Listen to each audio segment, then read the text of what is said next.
golf. C'est quoi ces accords? Vous savez, il y a tellement d'élucubrations, d'intentions. Comment pouvez-vous, M. Alain Couta, vous êtes un journaliste connu en Afrique, vous êtes sérieux, vous ne pouvez pas Mesdames, Messieurs, bonsoir et merci de suivre le 20h de la télévision du Burkina. À la une de l'actualité ce soir, une femme, un jeune, une identification. Plus qu'une interpellation, tout est mis en œuvre pour que ce slogan devienne réalité. À Manga, dans la région du Centre-Sud, les initiateurs de ce projet annoncent les couleurs. Au cours des 13 prochains mois, l'opération de délivrance de la carte nationale d'identité burkinabé va toucher des milliers de jeunes et femmes burkinabés dans cette partie du pays. 123 millions et demi de mètres cubes sur une superficie de 4000 hectares dont 2000 en périmètre agricole. La fiche technique du barrage de Sangé dans la commune de Boursa annonce un ouvrage exceptionnel dans la région du Centre-Nord. Les travaux sont en cours depuis quelques jours. Ils ont été lancés par le chef du gouvernement burkinabé avec, à ses côtés, ses partenaires au développement. Abdelaziz Djerad est le nouveau Premier ministre de l'Algérie. L'homme âgé de 65 ans est un universitaire au profil de technocrate qui dit vouloir regagner la confiance du peuple algérien. Déjà des voix s'élèvent pour qualifier le Premier ministre nouvellement élu d'illégitime car élu par un président illégitime lui aussi. Bienvenue à tous. 13 mois, c'est le temps que va durer le tout nouveau cadre, le tout nouveau projet du cadre de concertation des orientations intervenant sur le genre dans la capitale de la région du Centre-Sud. Il va procéder au lancement d'une campagne baptisée « Une femme, un jeune, une identification ». Ce lancement fait suite à une phase d'essai qui a permis la délivrance gratuite de plus de 2000 CNIB. Les détails avec Bernard Combelem et Beleman Hernan Nestorto. C'est parti pour la campagne Une femme, un jeune, une identification, initiée par le cadre de concertation des organisations intervenant sur le genre. C'est un projet de 13 mois qui va concerner 19 localités du pays, choisies sur la base du faible indice d'identification des femmes et des jeunes. La question de l'identification est une question de sécurité humaine et aussi de sécurité nationale, et qui touche également la dignité nationale. Et donc, il est important que les Burkinabés que nous sommes, nous puissions nous approprier nous-mêmes cette problématique. Et donc nous avons doté déjà 2200 femmes et jeunes de CNIB pour la phase pilote. L'objectif global du projet est d'atteindre 1 million de cibles. Nous remercions pour qu'on a fait gratuitement la PES là. Parce que 2500, nous n'avons pas 2500 pour venir faire la PES. Je vois que c'est bien, ils ont grillé. En tout cas, c'était super. Une initiative louable qui touche le côté sensible de l'Assemblée nationale. Elle s'est engagée à soutenir gracieusement l'identification de 1000 personnes. Vous avez dû entendre parler de la modification de notre règlement à l'Assemblée pour prendre en compte et les jeunes et les femmes. Donc, nous ne pouvons pas rester à marge d'une telle opération. C'est la raison pour laquelle l'Assemblée nationale a accepté, en tout cas accompagné une initiative pareille, et qui est d'ailleurs encouragée. Le cadre de concertation est un regroupement de 22 associations œuvrant dans le domaine de la promotion du genre et de la défense des droits humains. Alassane Balassa Kandé invite les bonnes volontés à dupliquer de telles actions afin de permettre à chaque citoyen burkinabé de se doter de son document d'identification. Une institution qui compte dans mon pays. Alors comment on fait ça? Création de nouveaux partis politiques, crise au sein de certains plus anciens et dialogue politique initié par le président du Faso. L'année 2019 aura été marquée de diverses manières en politique et pour cause, l'année 2020 qui s'annonce est une année électorale. La rétrospective de la vie politique burkinabé, c'est avec Braman Guéné. C'est quoi le gros chantier majeur de 2019 reste le dialogue politique instauré par le président du Faso. Les travaux sont lancés le 15 juillet par Roch-Marc Christian Kaboré lui-même. D'un côté, l'alliance est-ce que ce n'est pas tout simplement une caisse de résonance des décisions du gouvernement? Simon Compaoré de la majorité et Zéphirine Diabré de l'opposition co-préside les travaux. Qui l'eût cru Un grand pas vient alors d'être franchi vers la résolution des grands maux que connaît le Burkina. La situation sécuritaire, la réconciliation nationale, l'unité nationale, le civisme, l'autorité de l'État, le vote des Burkinabés de l'étranger et les élections de 2020, tout est passé au peigne fin durant une semaine de réflexion. À la clôture, tous les acteurs sont là. Le président du Faso aussi. Tous les points inscrits à l'ordre du jour sont adoptés par consensus, sauf un seul. La carte consulaire comme document de votation pour les Burkinabés de l'étranger. Assemblée que l'on croit unicolore, aujourd'hui. C'est aussi la traversée d'une zone de turbulence pour certaines formations politiques, le CDP en tête. Les problèmes de l'ex-parti majoritaire ont éclos très tôt, le 16 février à Bobo-Dioulasso. Qui veulent démontrer. Mais proche de la mouvance quand même, proche de la mouvance gouvernementale, largement. Et des militants rallient officiellement le mouvement pour la candidature de Kadri Désiré Ouédraogo. Ils investissent l'ex-premier ministre à la candidature pour la présidentielle de 2020. Même si le candidat lui-même dit n'avoir pas été proposé dans un cadre partisan, sa candidature est perçue au CDP comme un acte d'indiscipline. Elles sont bonnes, on dit que vous êtes un Les peu positions sont alors éloignées, tendues, la scission persiste. vous avez des Le 22 septembre, le bureau politique national convoque un congrès extraordinaire du parti. Kadri Désiré Ouédraogo est exclu du parti. D'autres pontes subissent le même sort et le reste suspendu. En tout, 27 cadres sanctionnés. Resté longtemps observateur de la scène, le président d'honneur du parti, l'ex-président Blaise Compaoré, dans une lettre en date du 8 octobre, appelle à la levée des sanctions, à l'arrêt et au retrait des plaintes en justice. Un autre parti qui aura un mauvais souvenir de 2019, le FPR, le Front patriotique pour le renouveau. Le 13 novembre, un décret suspend les activités du parti de Aristide Ouédraogo pour 3 mois. Il est reproché au président en face, vous étiez le chef de des guerre. propos contraires aux propositions de la charte des partis politiques au Burkina. Malgré les crises, 2019 a vu l'arène politique burkinabé s'agrandir. Le 27 juillet, à Tengologo, dans le centre-est, le MPS, le mouvement patriotique pour le salut, est porté sur les fonds vaccinaux. Le parti d'obédience Vous savez bien que les gens se posent la question de savoir qui finançait ces forces de l'ordre. Alors je vous ai en face, qui vous finançait. Si vous avez suivi mon cursus, vous savez bien. Sur le plus grand barrage de la région du Centre-Nord ouvrira ses vannes dans 2 ans. Les experts annoncent un potentiel hydrique important qui va permettre de diversifier, d'améliorer et de sécuriser les productions agricoles, piscicoles, entre autres. Les travaux sont désormais lancés face à des bénéficiaires qui n'attendent que l'exploitation de l'ouvrage. Martin Ouédraogo, Yacouba, Koala avec Jacques Lhomme et Santarpada. Pouvoir mettre fin à cette ivoirité dont vous parlez. La construction du barrage de Sangan dans la commune de Bolsa. Les populations attendaient l'ouvrage depuis des années et ce rêve commence à se réaliser avec le lancement des travaux par le Premier ministre. C'est un ouvrage qui va permettre une production agricole intensive et donner de l'eau potable aux populations. Nous parcourons des kilomètres pour avoir l'eau. Avec la réalisation de ce barrage, nous aurons maintenant de l'eau. Et encore, nous pouvons pratiquer la mariculture et la riziculture. Ce que je suis en train de dire, moi, mon combat que j'ai mené en Côte d'Ivoire, si on réalise ce barrage, ça va beaucoup nous aider. Nos enfants et nos maris pourront y travailler et ça va les empêcher d'aller vers les sites nationalité. C'est très clair. Et donc il vous a financé pour cette campagne de 2002 ou pas? 2002, il n'y a pas de campagne électorale. Non, je parle de campagne militaire. Cette rébellion qui je ne crois pas que ce soit de la nature de M. Alassane Dramane Ouattara de financer des rébellions. Il avait un parti politique, c'est un homme politique. Il a le RDR. Donc il avait plus à financer son parti que de financer une campagne militaire. Vous aviez plus à gagner en restant avec Gbagbo pendant les élections qu'à rejoindre Alassane Dramane Ouattara. Justement, vous aviez envie de tuer le père? Non, mon éducation, mes principes ne m'autorisaient pas à suivre M. Laurent Gbagbo dans la forfaiture. Alors aujourd'hui, on parle de plus en plus, et la presse ivoirienne a dévoilé il y a quelques jours, de tentatives de putsch en Côte d'Ivoire. On a démasqué quelques-uns qui, dans des pays voisins, avaient préparé des putschs sur place.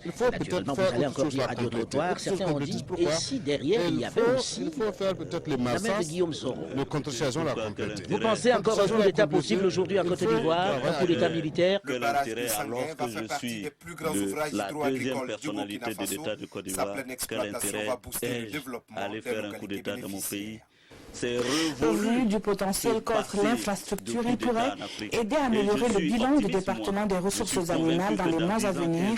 Pour l'heure, le ministère n'a occulté aucun détail des activités menées au cours des 4 dernières années. La période a été propice pour la tenue du tout premier salon de l'élevage et plus de 2000 projets ont vu le jour. Plus de précisions avec Ciel Assina Ouattara et Maïmouna Traoré.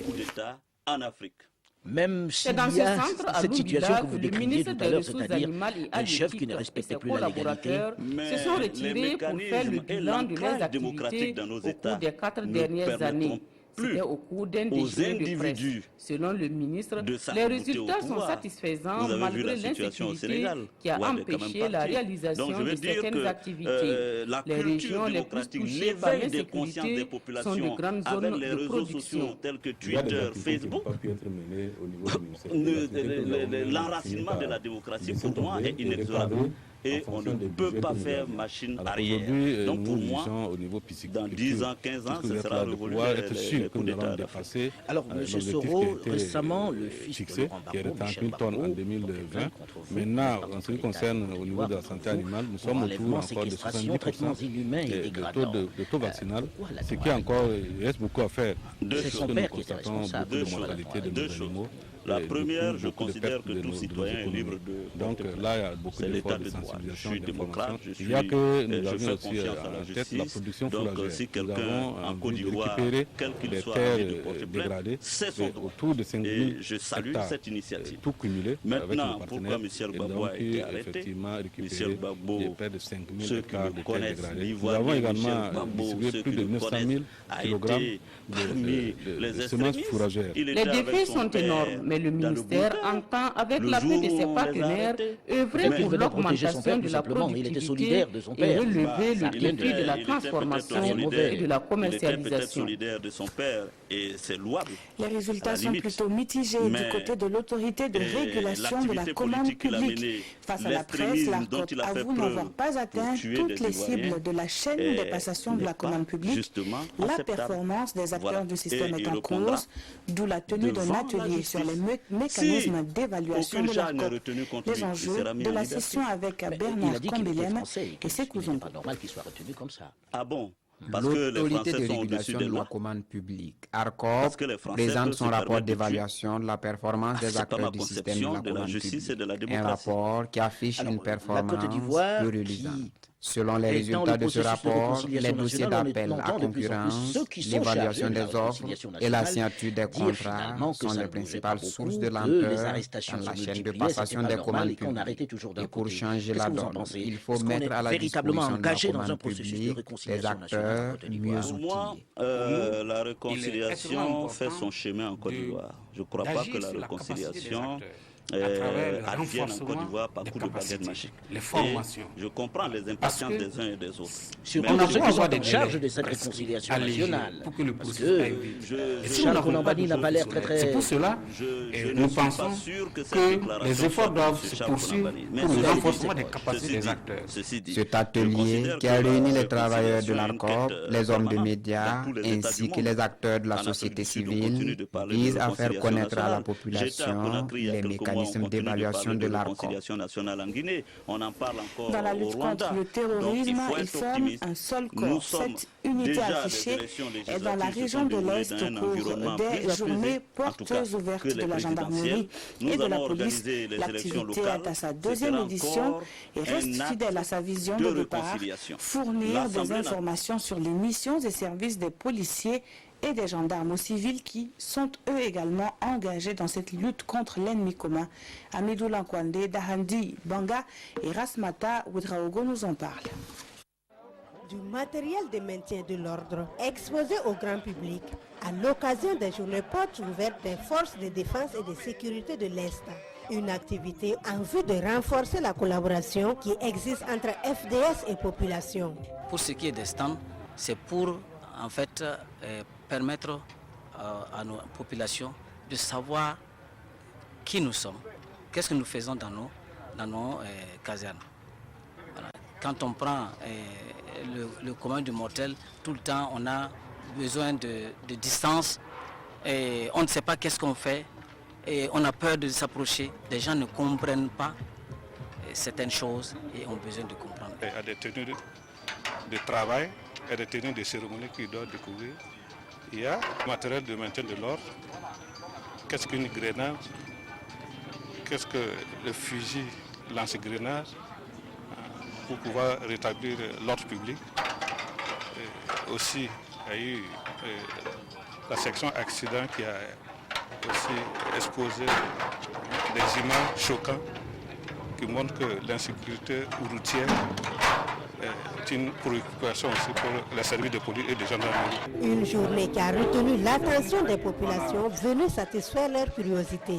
Au menu de ces activités, conférences publiques sur les thèmes, matchs de football et établissements de CNIB. Et puis en bref, le procureur du Faso, près le tribunal de grande instance de Ouagadougou, révèle les résultats de l'enquête ouverte sur le décès de présumés trafiquants de stupéfiants. 9 agents de l'unité de police mis en cause sont poursuivis pour des faits de mise en danger de la personne d'autrui, d'omission de porter secours à autrui et d'homicide involontaire. C'était le 15 juillet dernier, souvenez-vous, 11 personnes ont perdu la vie dans les locaux de l'unité antidrogue de la police nationale. Dans un communiqué parvenu à notre rédaction ce 29 décembre, le procureur du Faso mentionne avoir adressé une requête à la chambre criminelle de la Cour de cassation à l'effet de désignation de la juridiction chargée de la suite de la procédure. Le travail de certains policiers est hautement salué à l'École nationale de police à Ouagadougou. Cette année encore, plusieurs médailles d'honneur ont été remises aux agents qui se sont particulièrement illustrés dans leur carrière. La cérémonie a également reconnu le mérite de personnalités civiles qui œuvrent pour le maintien de l'ordre au Burkina. Issa Kafando et Maxime Zongo pour le reportage. Revue de la troupe, honneur au drapeau, toute la solennité a été respectée à l'occasion de cette cérémonie. En première ligne, 126 récipiendaires qui attendaient de recevoir leur médaille pour plusieurs années de bons et loyaux services rendus à la nation. Le temps a été donné par le grand chancelier des ordres nationaux venu rehausser la cérémonie. Tour à tour, ce sont d'abord 97 policiers et 3 civils qui ont reçu des médailles d'honneur. Au nombre de ceux-ci, un octogénaire, Balima Bazier, qui retrouve enfin la joie d'arborer une médaille. À leur suite, 26 autres policiers qui ont fait leur preuve dans des opérations de sécurisation et de maintien de la paix hors du pays ont reçu à leur tour des médailles commémoratives. Comme vous le voyez, tout le monde est heureux, nous sommes très fiers et permettez-moi d'adresser toutes mes félicitations à tous les policiers qui ont été distingués. C'est à la sueur de leur front, c'est l'engagement personnel que tout un chacun a eu pour la nation, pour le pays, pour la communauté internationale qui vient d'être récompensée. Cette distinction pour moi représente une grande considération. Ma hiérarchie a trouvé que je le mérite, raison pour laquelle ils m'ont décerné cette médaille. Remotivés en bloc par cette distinction, ils ont promis ferme de donner le meilleur d'eux-mêmes pour assurer la sécurité du pays et au-delà de nos frontières.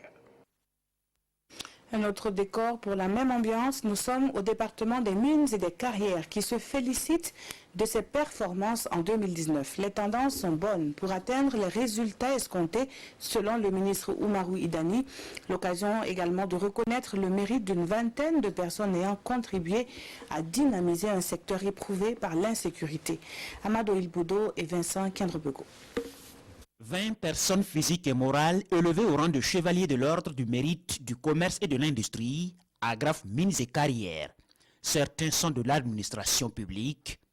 Je suis très honorée par cette distinction honorifique. Je remercie Dieu et puis mes supérieurs hiérarchiques ainsi qu'à l'ensemble du personnel du BUMIGEP et du ministère. Et en même temps, c'est une invite à plus d'ardeur. Et d'autres, des acteurs privés du secteur des mines et des carrières, comme Ibrahim Ouedraogo, promoteur d'un centre de formation en conduite d'engins miniers. Cette reconnaissance de la nation vient nous renforcer dans les efforts que nous fournissons tous les jours pour une formation professionnelle de qualité. Je la dédie à tous les personnels de mon centre de formation de CFPM-SST. Cette distinction salue la contribution de ces acteurs qui ont contribué à une activité minière restée dynamique malgré un contexte sécuritaire hostile. Nous sommes dans une tendance où nous allons atteindre à peu près les résultats de production de l'année dernière. Et comme en plus, la tendance, les cours sont dans une tendance haussière, nous pensons qu'au finish, les résultats seront intéressants. Honneur est fait à cet agent du ministère admis à la retraite. C'est aussi l'occasion pour le département des mines et des carrières de rendre hommage aux victimes de l'attaque de Bungu qui a affecté l'ensemble du secteur des mines. Un bilan satisfaisant après 3 années de mandature du bureau exécutif de la CEP. La Société des éditeurs de la presse privée a le regard tourné vers le renouvellement de ses instances dirigeantes. La question était à l'ordre du jour de l'Assemblée générale ordinaire de la CEP tenue ce samedi à Bobo-Dioulasso.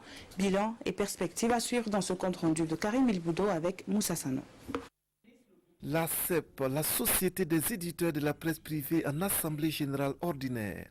Au cours de cette rencontre, les participants examinent les bilans des 3 ans du mandat finissant du bureau exécutif. Au cours de ces 3 années, nous avons pu effectivement maintenir la CEP comme faisant partie des organisations patronales leaders, en tout cas au Burkina Faso, qui essaie effectivement d'être un interlocuteur crédible pour les autorités autour des questions qui concernent l'entreprise de presse écrite en particulier, mais de façon générale l'entreprise de presse privée, qui touche aussi toutes les questions liées aux difficultés que rencontrent l'ensemble des entreprises de presse. Représenté à la cérémonie d'ouverture de cette Assemblée générale ordinaire, le ministère de la Communication dit attendre beaucoup de travaux, mais en attendant, il salue la CEP et ses membres pour les résultats déjà réalisés. Monsieur le ministre leur adresse ses sincères félicitations pour en tout cas la régularité dans la tenue de ces instances et formule le vœu que de cette rencontre sortent des recommandations fortes qui vont aider le ministère de la Communication en termes d'aide à la décision. Cette Assemblée générale ordinaire de la CEP dure une journée. À l'issue des travaux, le bureau exécutif devrait être renouvelé. Dans la suite de ce journal, on évoque autre chose, un engagement. Il émane des leaders communautaires du Burkina et qui se disent résolument aux côtés de l'État et de ses partenaires dans la lutte contre le sida, le paludisme et les hépatites. Au-delà de cet engagement, une stratégie usée des moyens domestiques pour vaincre efficacement les maladies. Quelles sont-elles ces stratégies? On en sait plus dans ce reportage de Daouda Ouattara avec Pascal Canet. Comment mobiliser les ressources locales pour financer la lutte contre le sida, le paludisme, la tuberculose et les hépatites? C'est à cette question fondamentale que veulent répondre ces leaders communautaires dans un contexte de rarification accrue des ressources extérieures. Pendant des jours, ils ont réfléchi sur les mécanismes de mobilisation des ressources, surtout au niveau communautaire et de la société civile.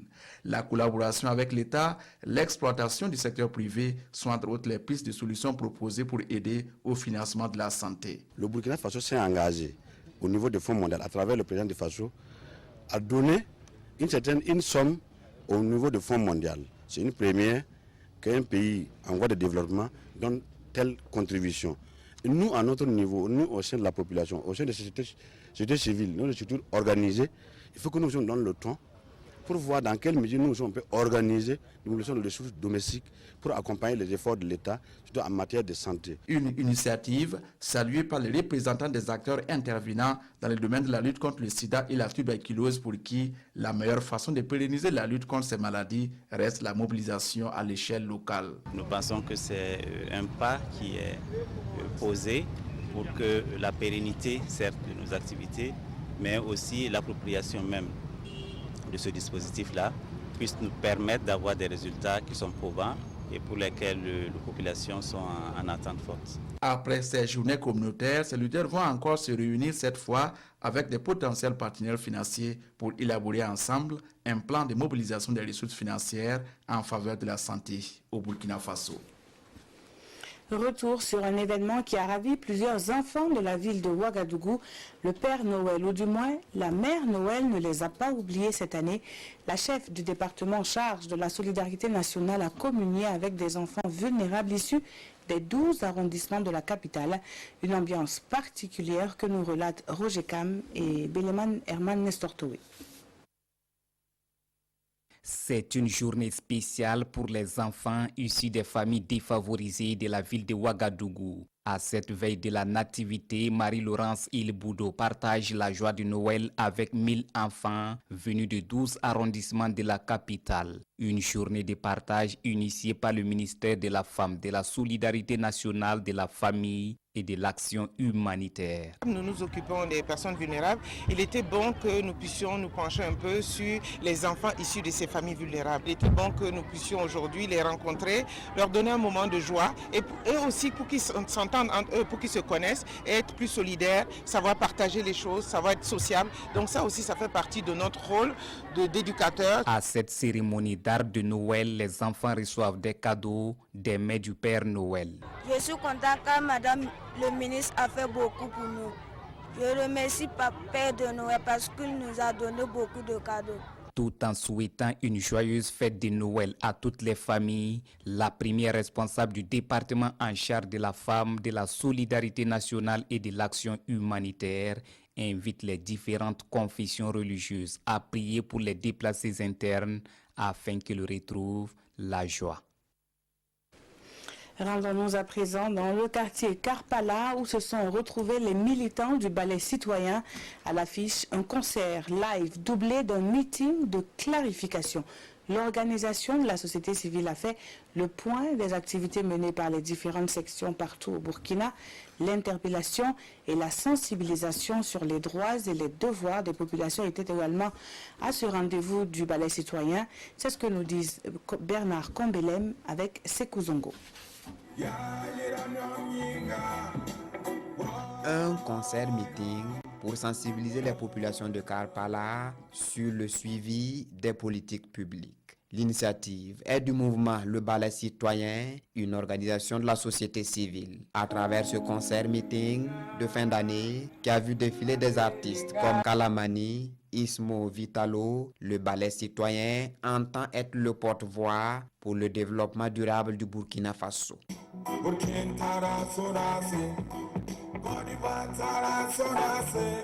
C'est une force de pression et de proposition.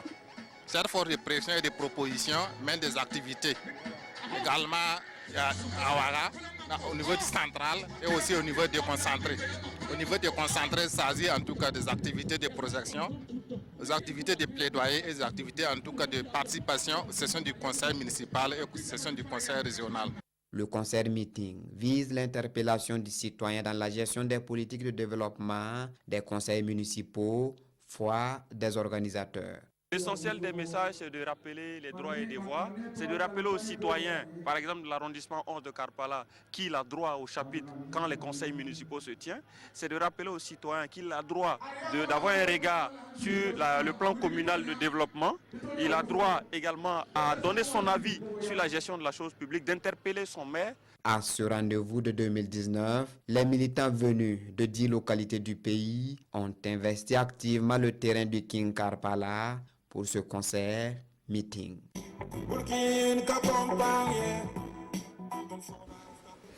Hors de chez nous, le président algérien a dévoilé hier samedi le nom de son premier ministre, âgé de 65 ans. Abdelaziz Djerad, universitaire, hérite d'une tâche délicate au moment où le pays fait face à une vague de contestations inédites.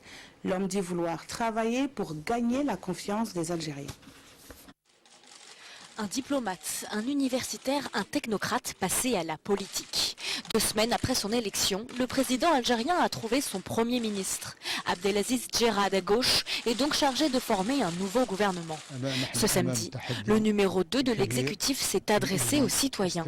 Il dit vouloir regagner la confiance du peuple algérien.